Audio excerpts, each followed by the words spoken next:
NTBC Weather Update. Narito ang ating ulat panahon hatid sa inyo ng Ministry of Science and Technology, BARM, sa pangunguna ni Acting Minister Jehan A. Usop, MAPDS, at sa suporta ni Chief Minister Abdul Rauf A. Makakua. Magpapaulan ngayong araw sa Hilagang Luzon ang umiiral na southwest monsoon o habagat.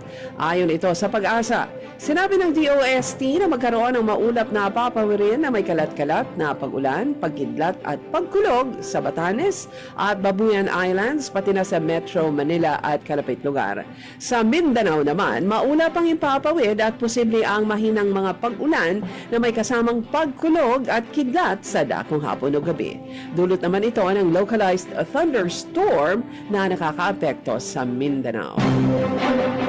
At yan ang ating ulat panahon hatid sa inyo ng Ministry of Science and Technology, BARM, sa pangunguna ni Acting Minister Jehan A. Usop, MAPDS, at sa suporta ni Chief Minister Abdul Rauf A. Makakua.